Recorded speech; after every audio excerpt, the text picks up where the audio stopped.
Say that I need to be saved.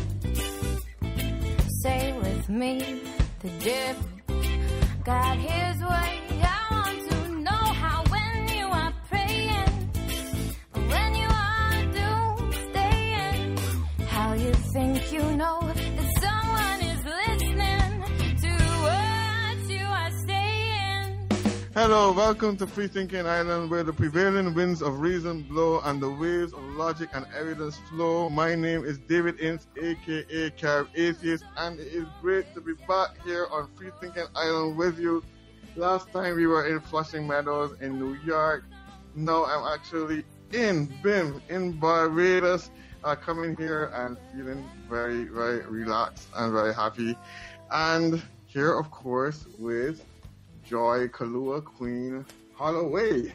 Hello, and I am here, not in Flushing Meadows Park, not in Barbados like David here, not on a real island, but I am on a free-thinking island, and I am back with a rum and coke in my hand, having a splendiferous time, enjoying what's left of the summer, and hating enormously on my co-host David. I tell you, but this is payback time. With his fan going and his shirt off, but anyway, that's are you going to tell listeners all about that? I ain't getting into that. You get into that? I done talk. But well, we are on an island, so you know. You really island out. It's ridiculous. In a way that is efficient, right, for where you are. But I also have to say, I remember that the drinks were supposed to be on me today, and I have to do that for my co-host. All right, pour it up. Birthday greetings. Oh my goodness.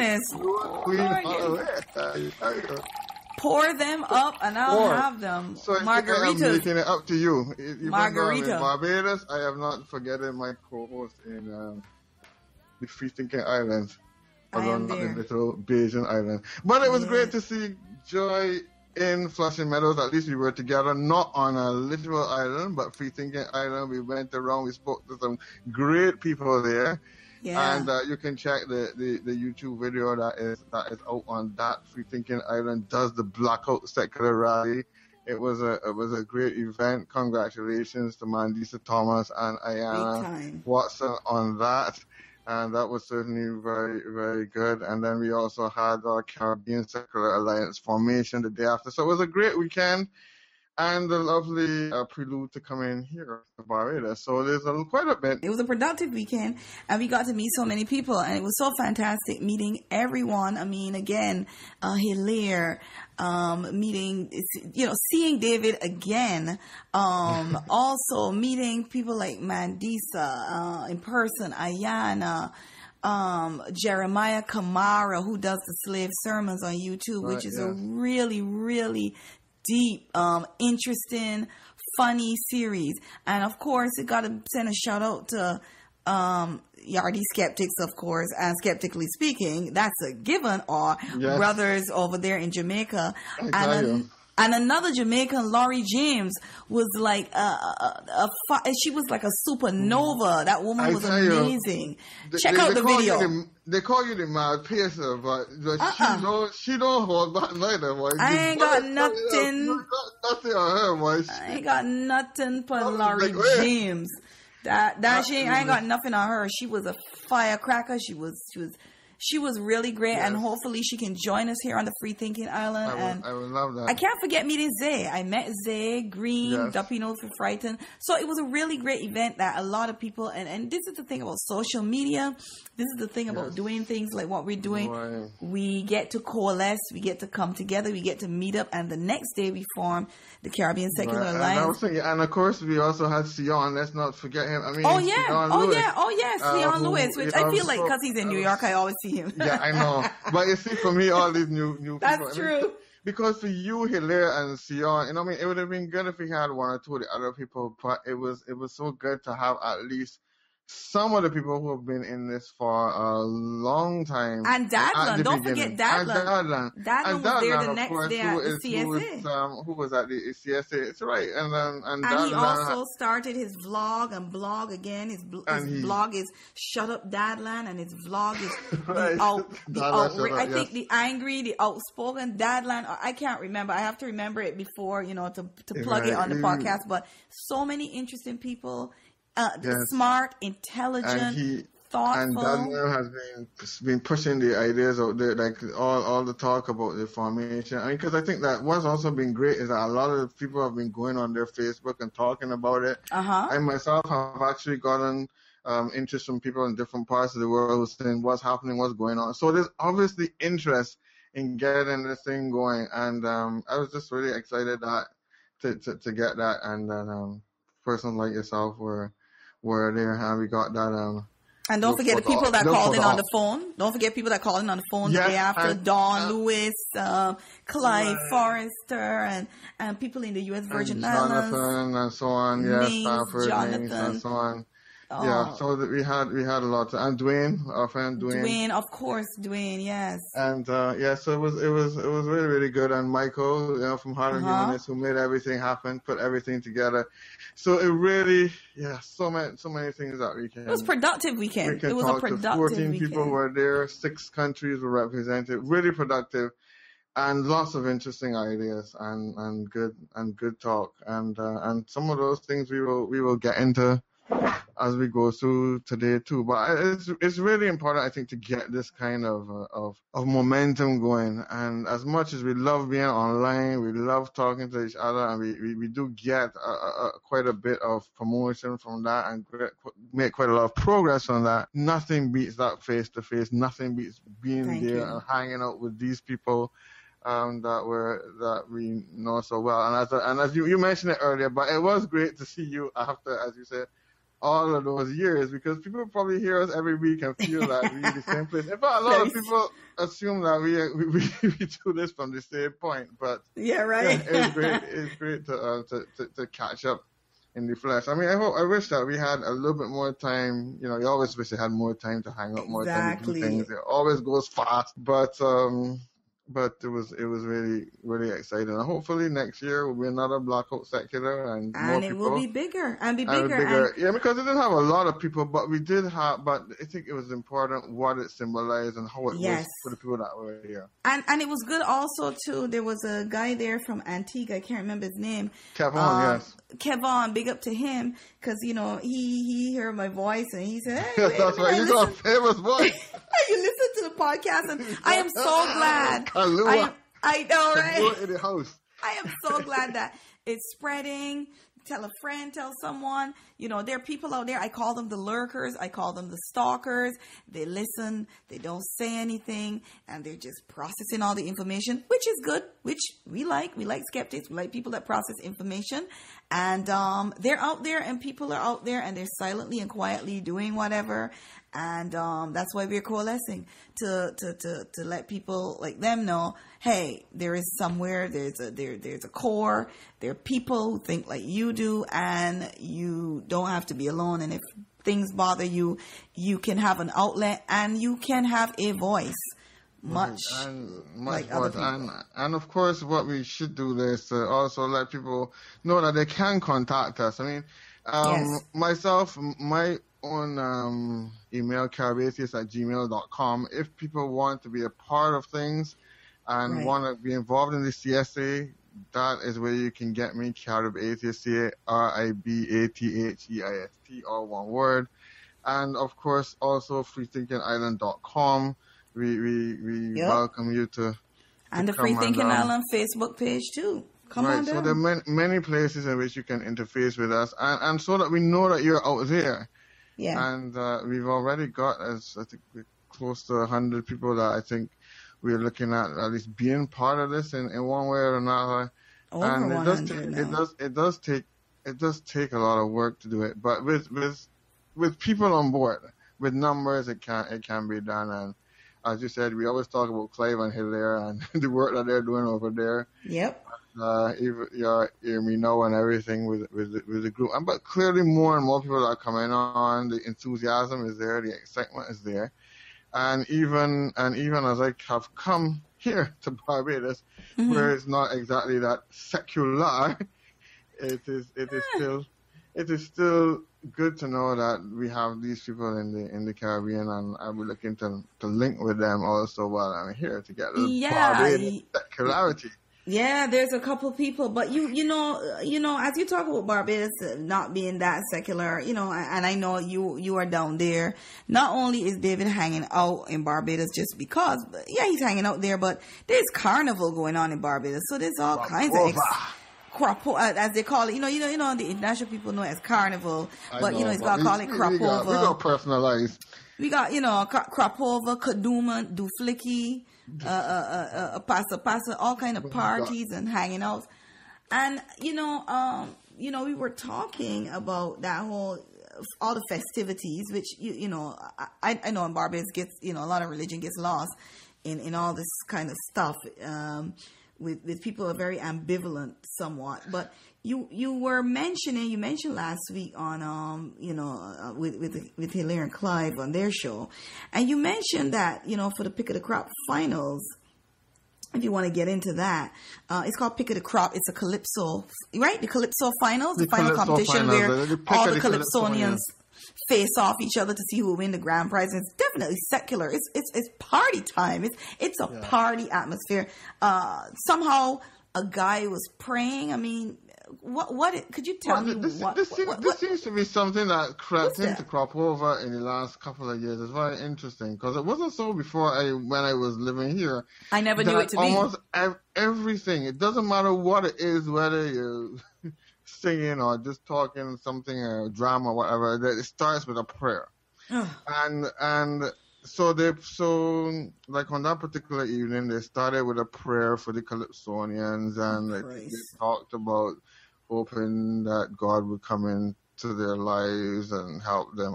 So this was definitely. However, there can only be one. There can only be one winner. Right.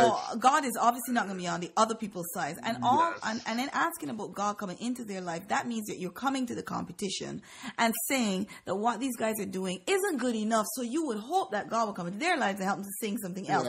So in essence, you're putting them down and praying for them at the same time. You're trying to hold them up and say that they gotta find a job for these guys. For these things. So I just kind of listen to it. But what was interesting was that there was this guy Maxi Baldeo who wrote in the day after about it, which I thought was interesting because obviously, like I will say, well, but this is something that really you wouldn't expect a national event because this is National Cultural Foundation. It's not the Gospel Fest, because there's a gospel event as well. Right. And of course, the prayers. Can the Calypsonians go to the gospel event and sing their secular stuff? Well, they can. It may have to be a very, very watered down secular. Can they talk about roll it? But I don't know if they can roll certain things. Okay. So you can't go and roll it and make your bottom tremble on stage. But they can come to your event and pick you down. Unless you're trembling it in the name of the Lord, if you understand what I mean. Unless you're rolling it to Jordan. Unless you're rolling it to Jordan. As Matt said in this song, rolling it to Jordan. If you're not rolling it to Jordan, then there's a problem. So that's the thing. So here's where religion sort of creeps in. And of course, because we are such a quote-unquote religious and Christian nation, people tend to just kind of not even recognize it. They just wait for look at the watch till it finish and then sit down and go into the show. Right. But it was spoken about the very next day, and I found I was interested in the paper that these are things now that we will look at. But it wasn't only that too, because actually even within the show, there were actually quite a few songs that had religious themes as well. Pray for Barbados, pray for me. What did Maxi Baldeo say? But he said that, it is something that it shouldn't be there in the sense that it is putting one religious faith above others. You understand what I'm saying? Because that is a lot of times what people see. You see, when people have a religion promoted that is theirs, they don't see a problem with it. But of course, even within Christianity, you have the different sects there. So once you have any Christian person, and although the Anglican Church in our culture tends to hold the the front seat. In terms of a nation where you've got people of all different faiths, and now, of course, the people of no faith, to have something that quite clearly promotes one particular brand is really stepping on the bounds of in a sense, religious freedom and religious tolerance. Historically, a lot of times these things get said by whoever and nobody really cares. Nobody really thinks about them because they just sit down, wait for the prayer to finish. If it goes on too long, they'll start to grumble, but they'll basically do that Yes. and things will go on. But he was bringing it up. I mean, because obviously with me coming from overseas, then I certainly something that hit me when I heard it. So, well, this is not really what we would expect for a secular event, an event that is a national event for all Barbadians, not for Christian Barbadians or Anglican Barbadians, but Barbadians. And so that's the sort of thing that we had. And I said, even in the show, we had other people that use religion in their props and so on. And in fact, there was even another sermonette within the show as somebody's prop. So it's interesting. I mean, I find it with the calypsos, the ideas that are presented in some of these songs that there's a recession going on and things about economically. And what is the solution? We have to pray. You know, this is what is. Because that has worked before? Has that worked before? Apparently, according to them, it has worked before. Do they have any proof or evidence? Probably well, not. Evidence, becomes kind of cloudy. The evidence is their personal experience, personal feelings, nothing more than feelings, but that's the feelings that they have, that this is what is needed. And maybe they think that is the only thing they can do because they feel that they have no other choice. But there's no other way they can influence events, so they consider that praying is the way to go. And I think people that even don't think that sometimes say that because they feel they need to say that or should say that because that's just what people say. Yeah, I find it interesting that Maxi Baldeo made a comment. I mean, before time, maybe, as you said, people check their watches and it just washes over them and whatever. Let's get on with the show.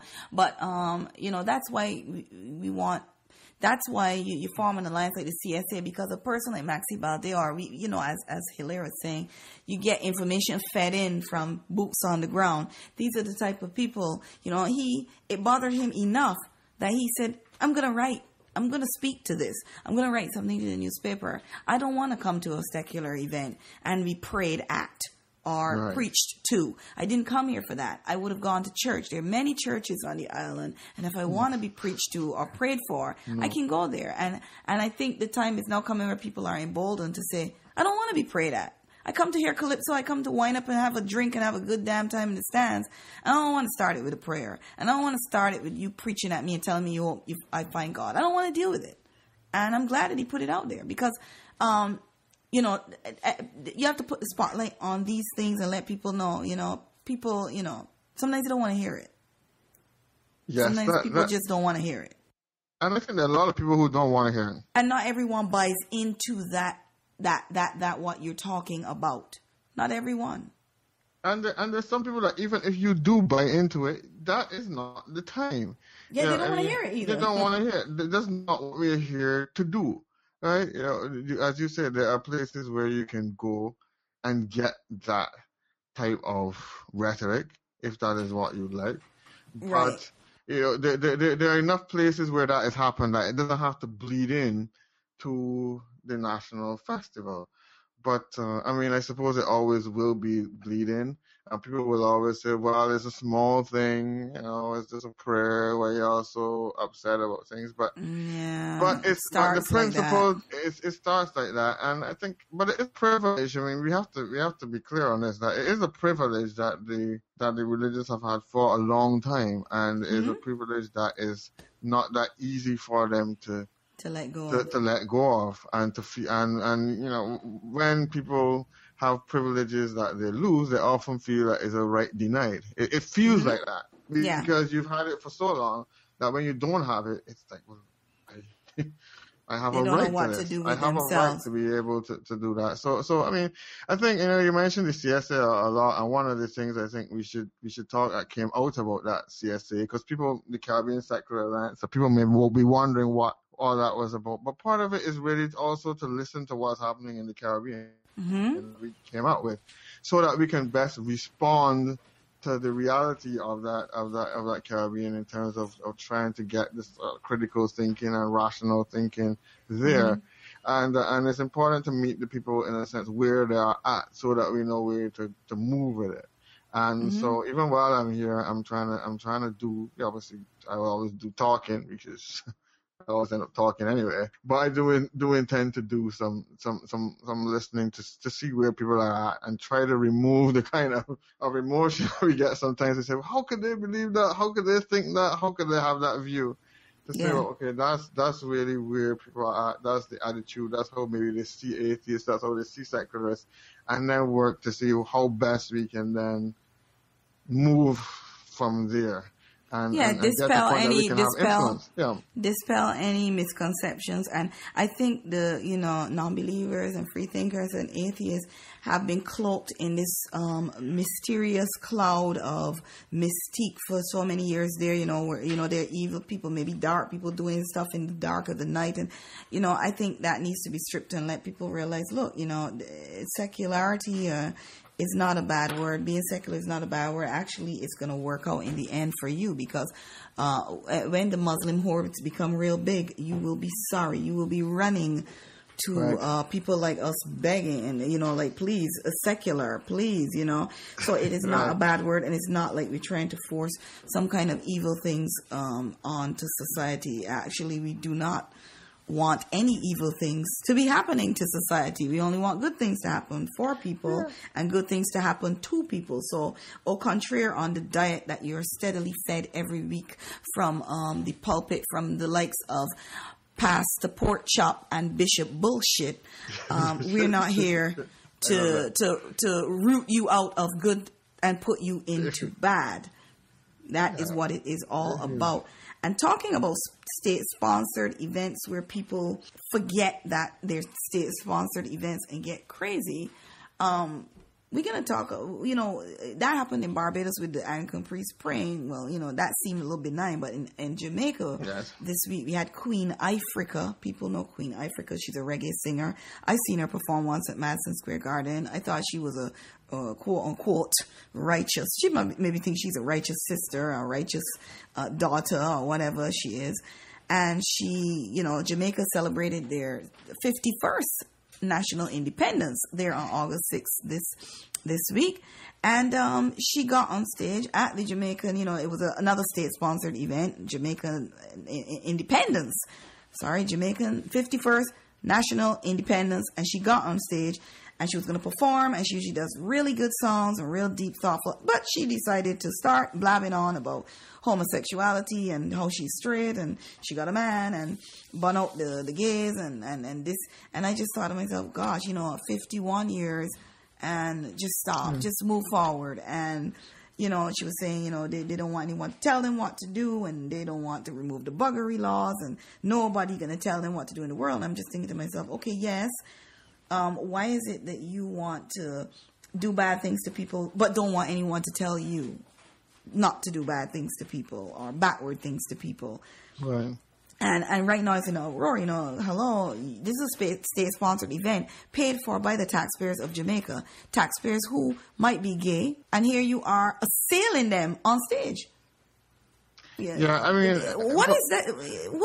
What is that? But Jamaica does seem to have a real problem in this sense that homophobia is the sort of default position.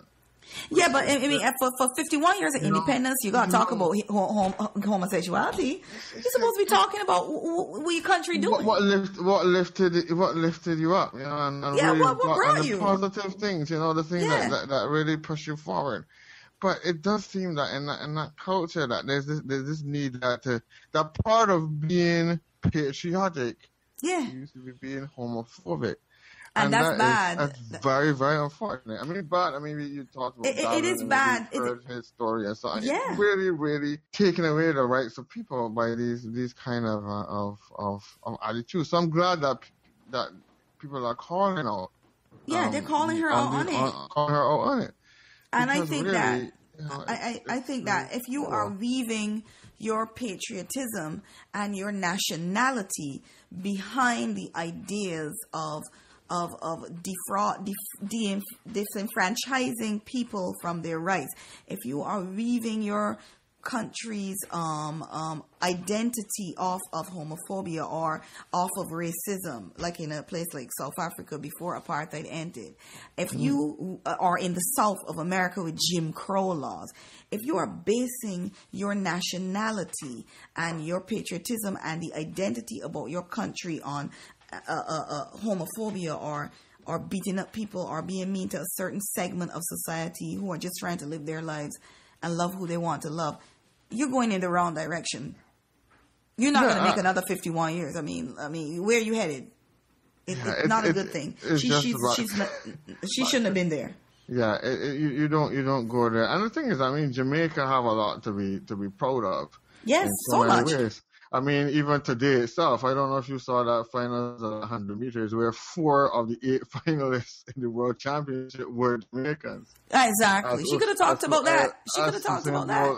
Won again the World Championship. I mean, there's so many things that Jamaica can be proud of. Its contribution to music and so on. Of course. And even just developments in other areas, socially, economically, everything. You can go on. There are many, many, many. And the arts, I mean, many, many things. But why is it? I mean, it reminds me sometimes even in Barbados, I hear like you hear somebody on the radio and they've like they've got an hour and a half on a religious program, and you may happen to hear something, and you spend an hour and 25 minutes bashing gays, and you think, I mean, is there something else in the world happening other than what people are doing in their bedroom with their private parts? I mean, isn't there like some other issues going on in the world? I am flummoxed. I am flummoxed that she had that so on her mind. I was thinking when I heard Jamaica independence, I was like, wow, 51 years. Wow, look at this. You're on your own. And when I heard that, I thought to myself, that was what she was thinking about before she hit the stage. I could have talked about so many things. I could have been like, Jamaica 51 years, Usain Bolt, blah, blah, blah. I would just go on and on and on, and that wouldn't even be on my list, but but do you think that she is responding to sort of what she thinks people expect her to say? Do you think it's sort of political, or do you think it's like, I want to say this, or this is what I think people want to hear? I mean, could she think that that's what people wanted to hear? She is bigger than that. She's not one of these kind of desperate artists where, you know, the people aren't going to pay attention and she got to say something to get their attention. Like, yeah, gay. Oh, they're going to pay attention to me. Everybody knows Queen Ifrica. Everybody knows Queen Ifrica. Everybody, you know, they're on board. They like you. They love you. You're great. You're going to sell albums. So there's no need to pander to the low-hanging fruit. You're going to get them. Even if she didn't have to come on, if that's not her view, that whatever, she didn't have to come on and say, oh, I support gay unions or whatever. She didn't even have to talk about it. Like, why even go there? And there's this whole thing about her freedom of speech. And I'm just saying, she has freedom of speech, but you got to be bigger than that. You can't just bait. You can't bait gay bait the bottom. Like, you're feeding the bottom. You're racing to the bottom and you're picking the low-hanging fruit. And you don't need to pick the low-hanging fruit. You know you're going to get a charge from saying that. You don't need that. They're going to love you anyway. And you could have bigged up your country better than doing something like that. That was tacky. Yeah, I think so. And we saw it here. I was telling you earlier, even here in Barbados with this on Kadooment Day, because we talked about the pick of the crop. We got party. We should be getting some sort of funding from the BTA now, because we're putting everything out there. It's not just that Rihanna's coming. Rihanna was there, right? Rihanna was there. Rihanna always promotes us one way or the other. But on this Kadooment Day, it was this guy who was a flag person, I guess traditionally flag women, but now is flag men too. And we have Didi Winston, who is very well known in this, transgendered. In this very well known transgendered.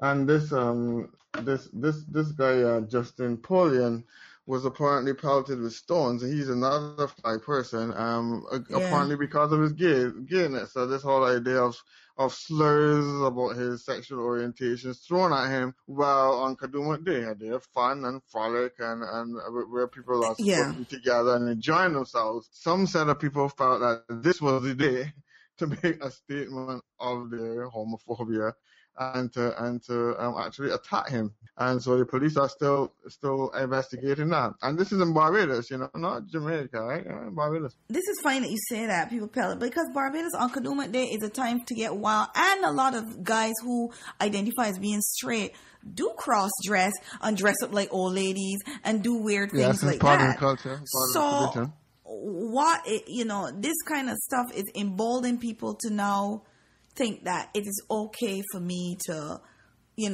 throw stones at you. Like, of course, God doesn't like it. So now I'm emboldened to tell you what I want to tell you. And you know what? I'm going to pick up a stone. I'm going to throw it at you and hurl some, awful things. Meanwhile, I have, 10 kids with 6 women, or my life is in shambles. But just what you said. They say that people who live in glass houses shouldn't throw stones. And I bet you won't have it here.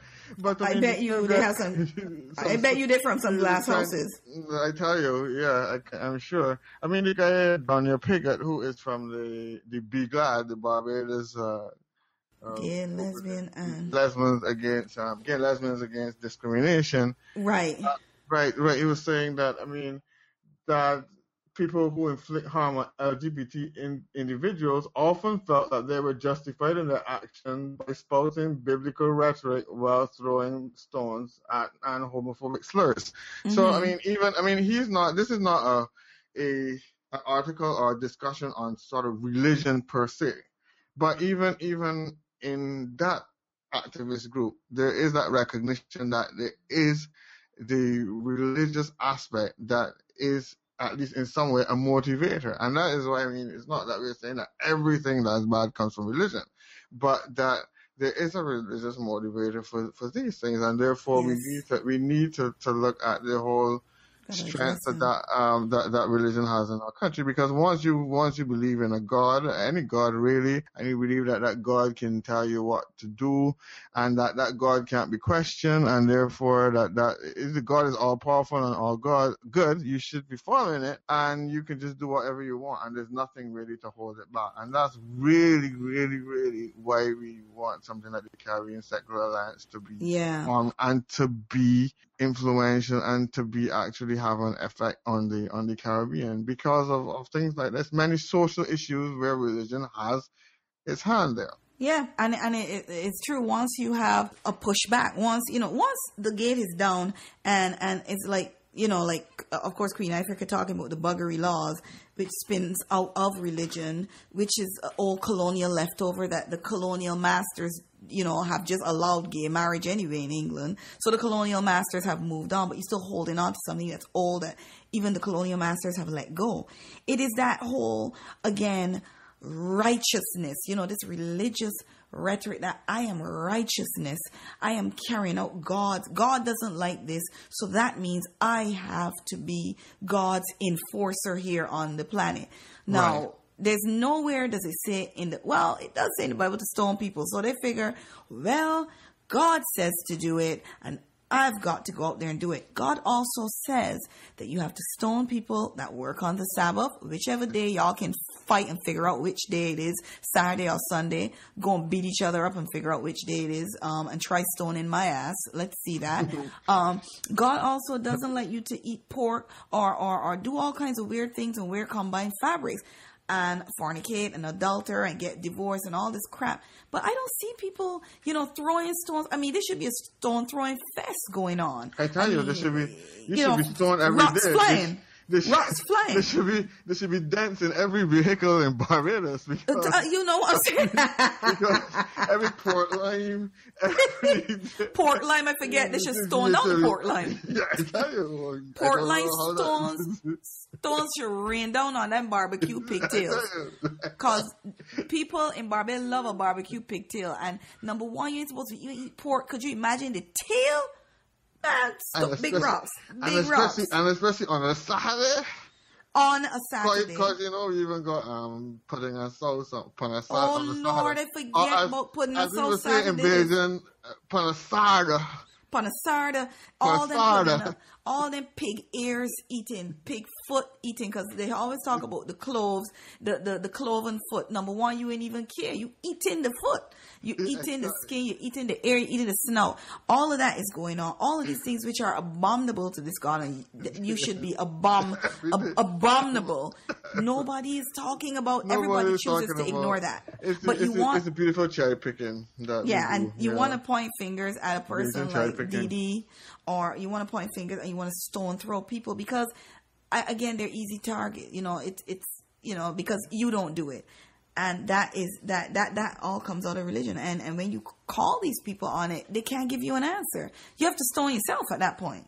Yeah, I think they just want something like an identity. It seems like this homophobia is almost a part of group identity for some groups of Christians, right? So we need something to identify us. It's almost I think they always need an enemy, and the new enemy, the enemy 1,000 years ago was like the different sects of Christianity breaking off, but the new enemy now, this new enemy is the gay people. This is it. They've found something now that energizes the base, as I call it. It energizes the base, and they can get behind it.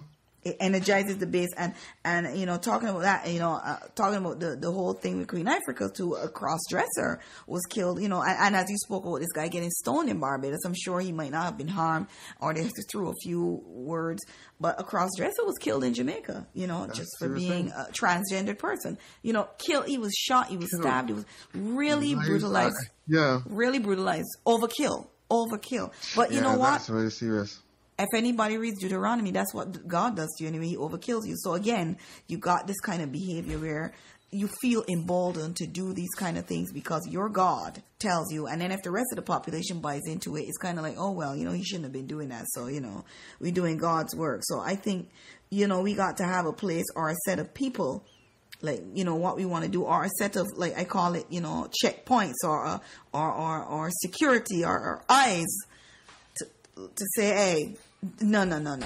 This cannot happen. Yeah, I mean, it's a really interesting discussion, which I've been having here, both with people, friends, and even my family, myself and my dad. We tend to have it out on these things sometimes. And, people often talk about the fact that the Bible, because the Bible is culturally relevant in our culture, in other words, it's relevant in our culture, and that people look towards that book for their guidance. So what people try to do is say, okay, let's look into the Bible and see if we can find some story that is relevant to something that we want to do and promote it. So if we have something that says, love thy neighbor, we look in the Bible and we use the Bible for that because people respect the Bible. And so what that tends to happen though is that it's okay to use the good things from the Bible, but every time you use something from the Bible that is good, people get the idea that it's good because it comes from that book. Whereas it's good because it's good. I mean, if it was in the Bible or if it was in Harry Potter, it's good because it's good.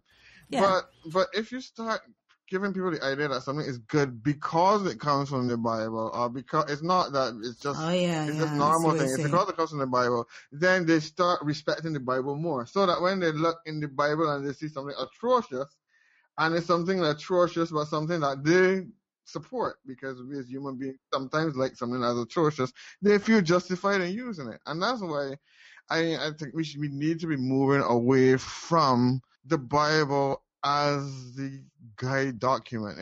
The people here, well, if you cannot guide yourself, if you have reached a certain age and you can't guide yourself, you have to wait. You have to go, oh wait, hold on. Let me check this manual, and you keep checking back. I mean, after a while, you go to school, you figure out how to do math. You don't have to keep going back to the same book that you use in first form. If you can't seem to get on with life and know what to do and have to keep checking back to a Bible or checking back to a manual, well, you're a sad person.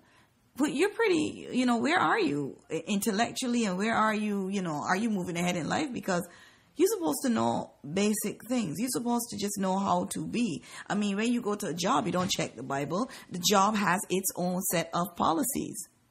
Even running a government, most of what people don't realize about the Caribbean, most of these governments are secular. A lot of them are secular. They're not. Some of them got a tinge of the theocratic, but they're not theocracies. A lot of them, right. yes, they have some religious influence there, and there's something illegal, and Hilaire obviously would talk more to that.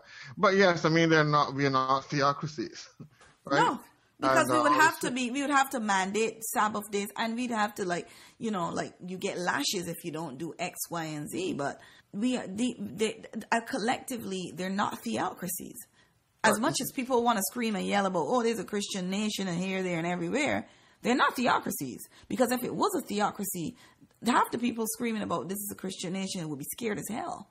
Exactly. But you know what makes that happen? A theocracy is not democratic. Because people keep saying, well, that God is above government. They like to do that. And you see, if you believe in a God that really is all powerful and up there beyond the government and really has the interests of human beings more than any government, you will put that God's wishes above government, and that's where the problem happens. And that's why I feel emboldened to stone people, rape people, kill people. Theocracy, but they were just being righteous, fighting righteousness. Yeah. God is the righteous one that above any government. And in fact, the more that we go towards human-based things, they feel they don't like that. We are flying in the face of God, and that we have the whole thing backwards.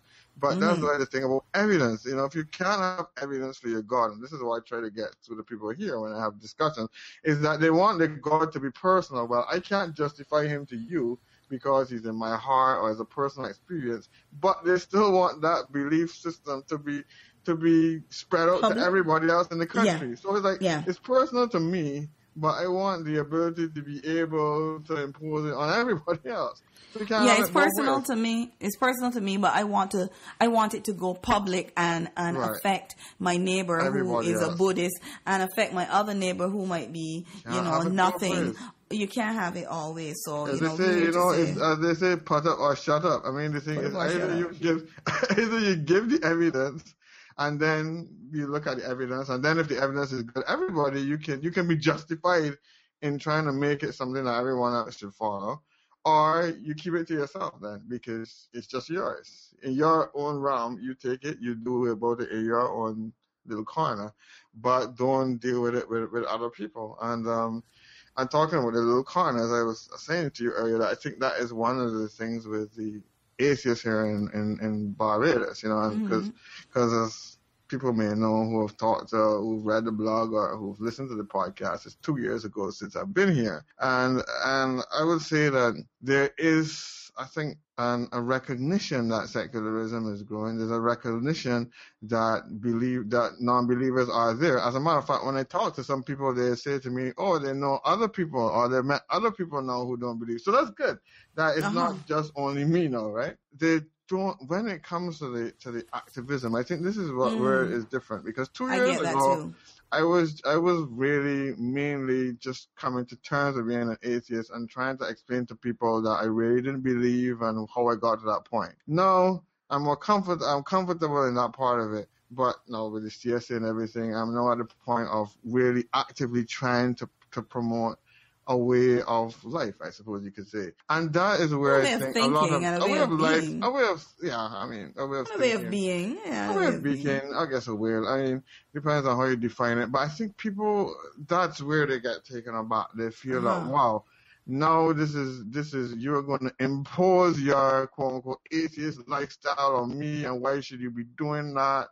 And you need to recognize certain things. And I find that is where the pushback is gonna come. So I think that there is I think a certain sense of understanding that you have to tolerate people who don't think like you, but when that person who doesn't think like you actually now gets into the public domain and starts to talk and starts to form groups and get a little bit of power, that is where they feel a little bit uncomfortable. I think they get a bit nervous. They get a bit nervous about that. It's okay for them to have all the say for all 100 years and to be the, as you like to call it, the only game in town.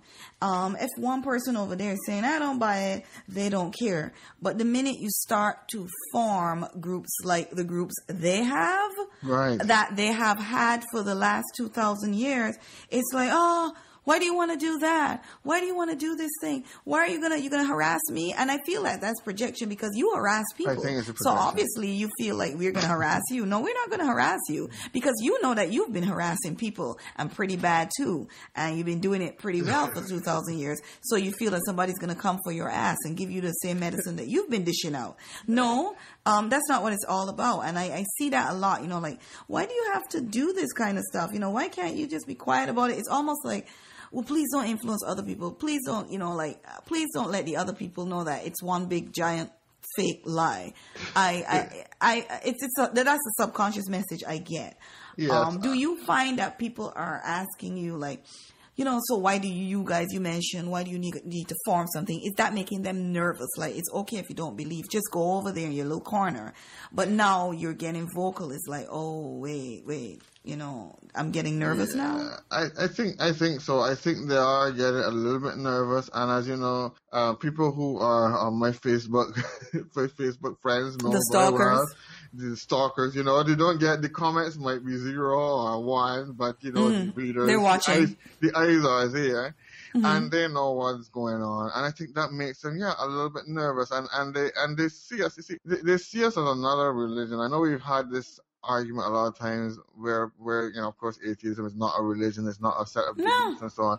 But once they see anybody talking about God, once you are talking about God, whether for or against, in a passionate way, you kind of get lumped into the ring of all of the other faith groups, and people see you as the same. They see you as promoting a quote unquote faith, and it's hard for them to get out promoting of that idea. An ideal. Like, you want people to be in atheism. No, atheism is not something to be involved in.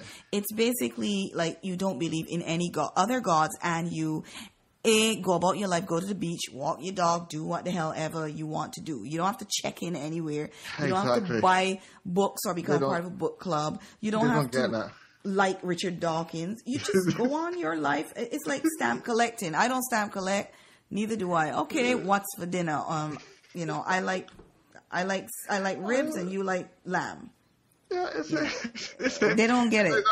They don't get it. I mean, even I was asked yesterday if we have a book, because they think that everybody else got a book, so atheists must have a book. You were asked if we have a book? A book. That was the funny We don't part. need a manual. Do you guys have a book? No, you don't need a manual. There is no manual on how not to stamp collect. You just don't stamp collect, and you go along your life. And you don't need to know. And I think it's very, what you said before, you need to check in with the Bible, how to behave. Oh, wait, let me check in. Now you don't have that. It's like, so what?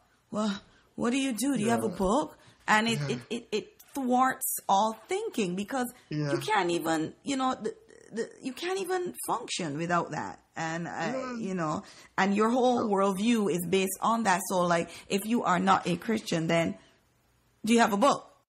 Yeah, because apparently that's the only way God can get his message out. We've been hearing that. He doesn't seem to have any Wi-Fi or anything. It's always a book. He has to write a book. And we have to write a book. And so therefore, we are not legitimate unless we have a book. Right. And it's not like atheism is a group, like a group thought, or you want to promote those things. Like atheist thinking is, you must wear a pentagram and all black and eat children with barbecue sauce. I don't what do you say to people like that? I mean, basically you just laugh because you realize that they're just not getting it. Were they serious? Were they serious? Well, I think one person was kind of serious. It just takes, let's say that sometimes it takes a while. Oh boy. To get the things, because they are looking for guidance. Because one of the questions I got with these two of my friends that I was talking to last night who who I was in the church with and have seen my transition they mentioned about raising children, because they have this idea that you need something specific in order to know how to bring up people. How do you get the morals and the values transferred? And so when I tell them, the whole basic thing of, I even said even just the basic golden rule, I was like, oh, how could you use the golden rule? I mean, they're not realizing that the golden rule itself is not even Christianity. No, it's not. It's not.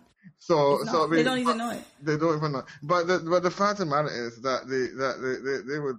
I would say to them, well, do as little harm as you can to people, and try to benefit those around you as much as possible. I mean, that's a sort of basic idea and values that non-believers would put together, and that that in itself can help to raise the kids. That is how you transfer that idea, and it's not. I teach them and teach your kids a sense of being. Teach your kids to be positive. Teach them to be leaders and not followers, and teach them not to go along with what everybody's doing, so they don't end up being like all involved in drugs and weird things. So there's so many things outside of that you can impart with children, that you don't need religion. And of course, you can use stories. I mean, this is the thing that I was talking today. That, I mean, even maybe a story from different traditions, might be religious traditions even. But the point of the fact is that you are using the story to teach. You're not saying that the thing is true. You can even use biblical stories, but to teach an idea. But this idea that this thing is true, right? And that this God is for you, and pushing that into children, even when they get older, they're already kind of biased towards that one thing. And so I think that these are the things that we have to talk to people about, because I've been hearing a few that this thing about chaos. I don't know if this is the word. I mean, this is still the early days of my sort of Barbados adventure. Or it will be chaos. If you don't have religion, there'll be chaos. And really and truly, look around at this world. What do we have right now? Chaos. Chaos. I don't understand. People with a capital C. You're right, with a capital damn K. K for kick ass. Because you don't even know how to spell anything. Because it's so off the everything is all over. But somehow... A man called in, calling and said, we can't let people do whatever they want to do, which they are doing anyway. And we still have chaos. So we look at all the countries that are severely religious. It's chaos. Chaos in these countries at some level, not always all the time ratcheted up to the max. But in these countries where there is a religion, there's chaos. And as I say, insanity is doing the same thing over and over and getting the same results, but wanting different results, but keep doing the same old dumb thing over and over again. You have chaos. Try something different. Yeah, and I mean, because of course every religion, as you know, is different. I mean, there's so much chaos within the religion. There's chaos even within the religion. So saying that no religion will be chaos. Saying that there'll be chaos without religion is like, try something different because you already got chaos. Right, and then go for the common. And once you have that common objectives, common goals, you've got a way to negotiate too. Yeah. Which is what I'm trying to say, because you're thinking, and so I can bring a reasonable argument and can have some hope of influencing you, and you can have some hope of influencing me if you bring a reasonable argument.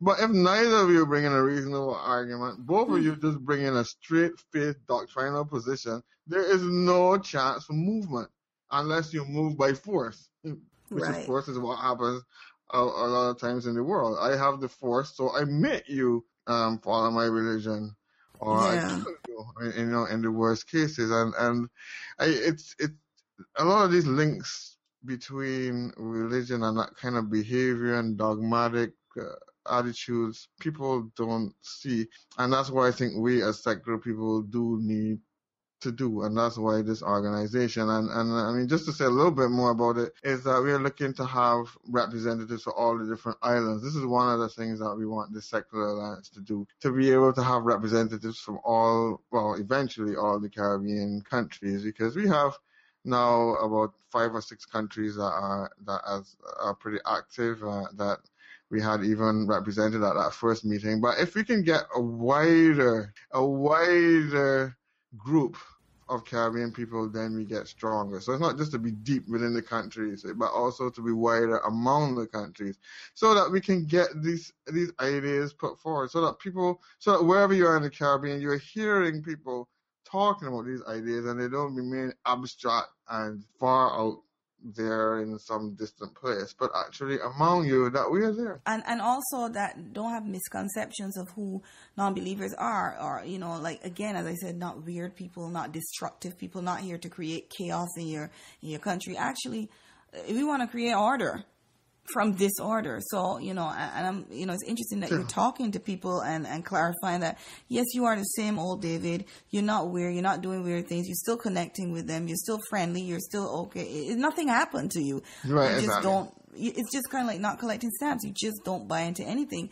And I think that is really getting a conversation going with people and making them themselves think, you know, about like, well, what am I doing? You know, he seems all right. You know, this is something scary. Again, that past the pork chop and bishop bullshit. You know, they're lying to me. You know, what do you think from talking to people? Do they feel like, wow, you know, David, you seem all right? Do they think that I'm lying to them? You mean before? What do they think when you talk? Do they think like, wow, you know, do they engage you, or is it tough point? Yeah. Tough point, they do. I still think that there is a bit of this idea that these kind of changes are emotionally driven, and okay. I mean, there's emotion and everything, but there's this idea that you probably didn't something want happened to happen in the church, or you know, I also have a problem with father. I'm calling you your father so and so, or these people in the church are very hypocritical, or the that's why you left. And so that's why I left, and I feel the same way too.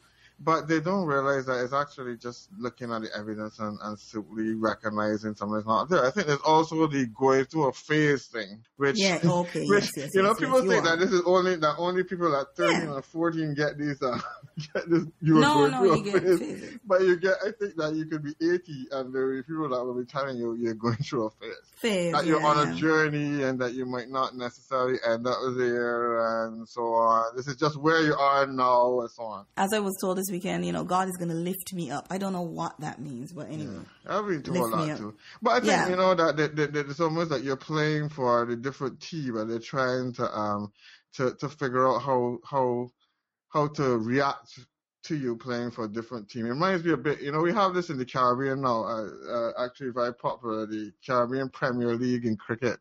Actually, big up to the Barbados trainers that are doing very well. But we have a situation in these games now that it's not only people from the island that are playing for the island. Mm-hmm. So that you've got, for example, the captain of Barbados is a Trinidadian and the captain of Antigua is a Jamaican, and so it's like people like so it's to me it's good for integration, and that people now have to let go of this idea that I am only for Barbados and Barbadian. You have international cricketers here as well, and they sort of have to recognize now that there is somebody who is playing for the other side that's from my place, and I think sometimes that's how these people feel. They think, well, what is David doing in that other team? You know, they can kind of respect. You know, it's like you can see the person playing the strokes. He's a good batsman, whatever, but should be playing over here. And so sometimes they even ask me questions about the church, which I find interesting, that they still look to me sometimes to advise them how they can deal with this secular threat, if you understand. You know what I mean? Like, you know, because they still see it as a threat. I see it, of course, as a great thing. And so they kind of think, well, I should now be given. They want me to be like the consultant for them. Well, they want you to be an informer. Almost in a way, because this is natural for them, because they can't get away. It's like it's hard for them to switch teams because they've always been on this team Christian, and they couldn't imagine themselves being anything different. So when they see a threat, the thing to do is to try to defend yourself, to play for your team, to fight against this. Yeah. You don't just sort of give up and decide, well, I'm going off and play for somebody else. It is naturally, this is my team. we have to fight to defend our team. And it's like, this is what all of them are trying to do. And here am I saying, well, I'm not playing for your team anymore. And it's really hard to to kind of like, how does that happen? Because they don't even see that as being possible. I mean, you are, you're one of us. So how did you get over there? So a lot of times you're not I find acting myself differently, and you're not acting differently. Exactly. You seem to be acting the same. You call me up, you're connecting with me, and you don't seem to have changed. So what? A good time. So what happened? What happened? So how are you the same person and yet over there?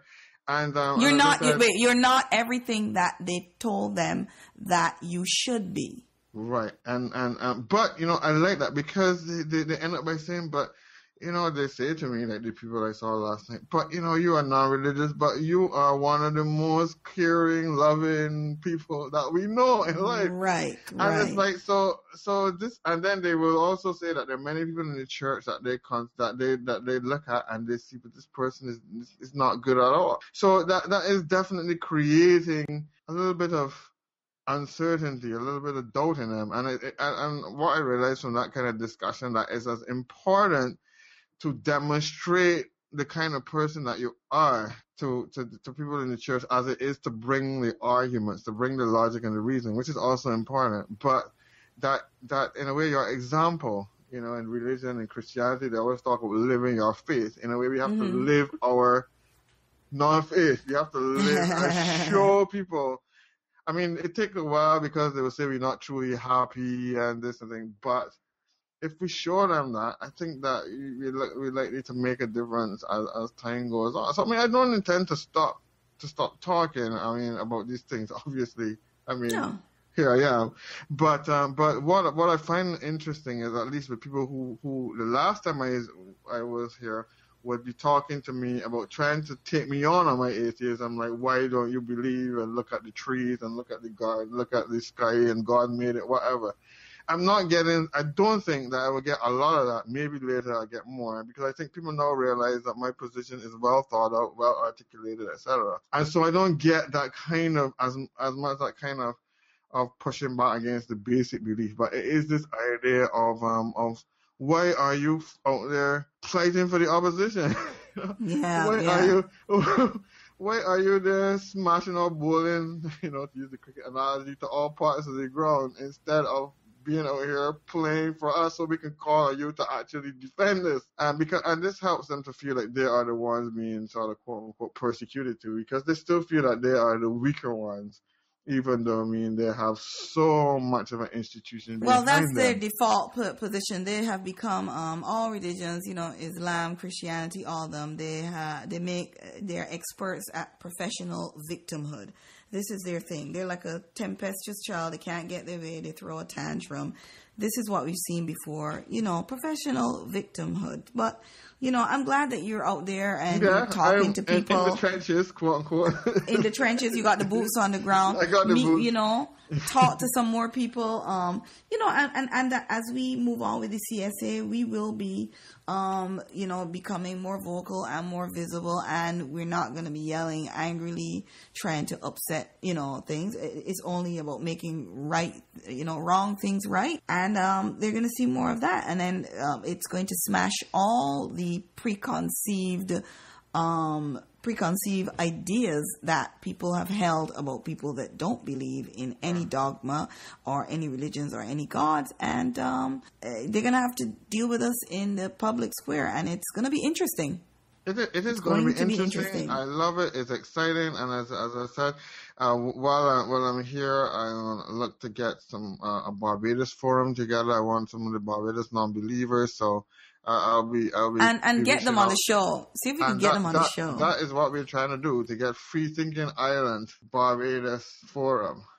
So we'll be here, and we will have you over there, and we will talk it around. So even though we're in the Caribbean, this is a chance to look at one island and see what's really happening here, and hear from the people who are here on the ground living day to day. Because although we have had in our show some people like that, we have to a large extent had people who have had their roots in Barbados but not here day to day.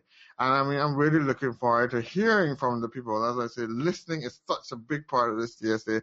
Listening to what people who live the experience every day have to say about Barbados. And if we can do that in the rest of the Caribbean too, that would be great, because that will help us to know what is the best way to approach people who are here, because we want to make sure that we take our time and do this thing right. If this thing is done right, it can really make an impact. That first meeting that we had, although we did get quite a lot of progress made there, there were still some things that we had to dig into a bit more, especially in terms of the structure. So we're gonna have another meeting with that to try to bring something then to the wider body, which is a little bit more concrete. It's not concrete in the sense that we won't change anything, but we want to make sure that at least the first run, we get a good first cut at what we really want the CSA to do, so that then others can come in and feed back to us on the document on what we want the CSA to be. So that is really where we are at this time. Keeping very much in close relations with all the groups that already exist, like the UE Humanists and things like that. We really want to keep in close orbit with those organizations, because we need to have a voice, and have a voice for people who might feel that they don't have a voice, and let others realize that. There are other people who are speaking in the square, and they need to be heard, and they're not the only voices. And that's that. Right. So emphasize that. Yeah, we want to be really close to all those organizations and people in the Caribbean that are already doing things.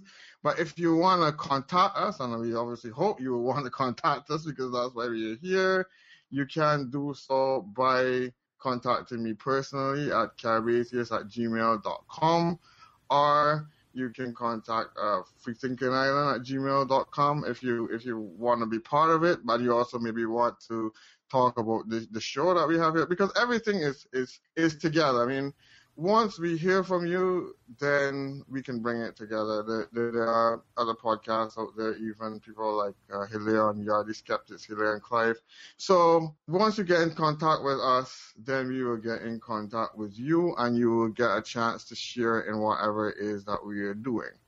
And also give us some information and give us data, because we need to know what's going on. Same like you're there in Barbados, and you could tell us about the guy praying at the Piccadilly Crops, and Queen Ifrica and all those people feeding in. Intel is what we are looking for, and intel about religious imposition into places where it's not supposed to be. Intel. That's what we need. That is very much so. And that's the awareness. And in fact, that helps us even on this show. The more that we know what is happening, the more then we can address what is happening. And that's why we really want to hear from you. And yeah, this is a two-way street. So we're excited about that, and I really think that this can make a difference in the region. And based on that meeting, was really, really full of excitement. Everybody was really happy. I mean, I was really touched by the people at the Blackout Secular who were rally, who were really excited about us forming the group in the Caribbean. They're not from the Caribbean, but they cheered loudly at the fact that we were doing this, because they recognize that a strong Caribbean secular unit helps for a stronger world secular unit. And they also realize the fact that having us on board can obviously strengthen them as we go forward, and that as a region, we're deal with all the developing country issues where we don't necessarily have the best well-off people in every place, where obviously the racial issues that are there. So that we obviously need to have a group that pushes back against the religion and just supernatural thinking in general, and gets people to be reasonable, because that's really what we wanna push forward. It's not that we don't have reasonable people as it is, but we do have a strong influence of religion that we wanna make sure it's kept in check, as you said. You know, what's your analogy about the dog as a pet and not getting it rabid? Yeah. So that's what it is. It's not to snatch religion away from anybody or anything like that. It's just simply to keep things, to keep an even playing field as much as possible, so that everybody can practice their religion, but nobody is allowed to impose their religion on other people, which will lead to greater freedom for everybody. And I think we have to let people realize that we are for Caribbean development just as much as the religious people. We love the Caribbean just as much. I certainly love the Caribbean, love Barbados. I want to see it the best that it can be. So we're here with you. We want to hear from you, and there's much more than I can say, but we gotta leave for today. So until next time, when we're back here on Freethinking Island, where the prevailing winds of reason blow and the waves of logic and evidence flow, where we get to join you and hear some other voices as well as we've heard before. My name is David Ince, aka Caribbean, signing out from a warm, don't get jealous, Joy, Barbados, and for Freethinking Island. Yes, and this is Joy the Coolio Queen signing off from the Freethinking Island. And I'm still warm, but I'm not on an island, but I am mentally on a Freethinking Island always. I never leave. Still jealous that David gets to enjoy Barbados and I'm not there, but nonetheless, it was wonderful being with you. Please join us with the CSA. Good things coming about. You know how to contact us. And as I like to always say, please try and think again.